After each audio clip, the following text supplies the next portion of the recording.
It's a nasty day. I didn't even go to work today. I got work, but I just decided to take the day off because I want to be able to make it a productive day and not do a half-ass day, if y'all can catch my drift. But I did a little changes. I want y'all to check it out. That way it'll give y'all some ideas as to a flow control. Now, y'all know I got a uni valve, right? I installed one in the hand, right on the handle itself. I know you can't see it, but it's there, trust me, and I'll get to that in a minute.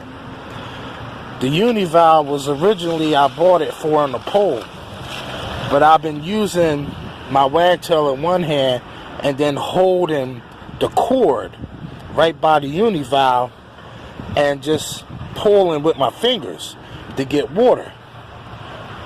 But I decided to add a little extra feature. Now, the uni valve is open. So that means if I open this, the water's going to come out. If the uni valve is closed, then this is disabled. Now, this is all done with my finger. Check this out. I can just keep on squeegeeing, right? Keep on squeegeeing, right? And then just turn the water on. Turn the water on and off with just one hand. You see what I'm saying? I like that better. I really do. I like it a lot. Now, originally I had it going through this hole, and it was shooting out of there, but I found out that the cord was preventing me from swiveling. And y'all know that I like to swivel a lot. So I'm going to show y'all, this is a little sprinkler shutoff valve. You can actually install this for your WaterFed pole too, because it's nice and small and discreet. I'm actually going to install a bunch of these on the pole so I can turn it on and off. And I'm going to put it on a pole permanently. So stay tuned for that video, and stay tuned for my WaterFed portable build from the ground up. I'll be making a video about that, so those who know how to do it step by step. The dummy's guide to building it. I mean, it's not that hard. Not to say that people are dummies, but y'all get what I'm saying. Some people aren't like mod capability. I'm not a mod person either, but I have a visualization of what I want to work for me, and in turn that acts out and it works through my hands, and I'm able to create that visualization that I want to see happen, basically. So that's pretty much it. But I'm going to show you the packages on what to get.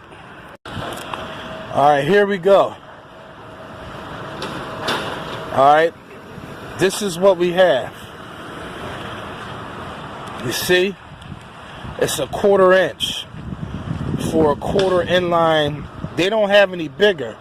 So, actually, the 5/16.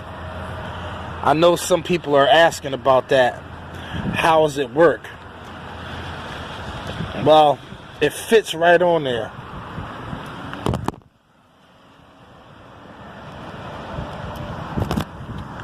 As you can see, the 5/16 fit on there.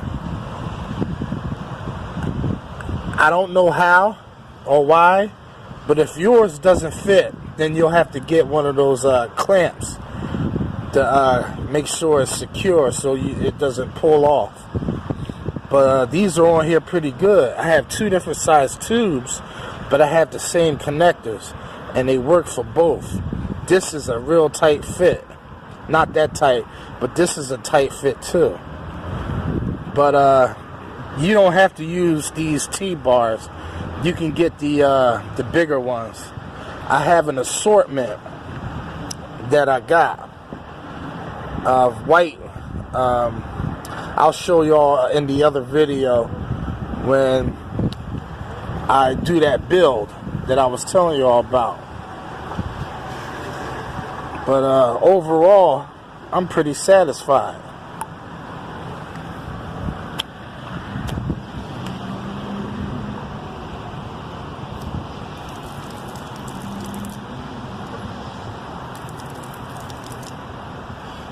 And look,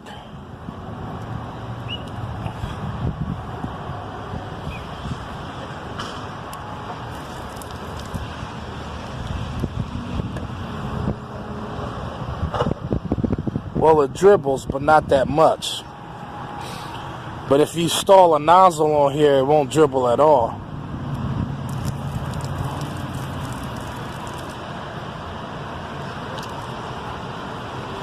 You can actually use this for pure water to rinse the, you know, I don't know.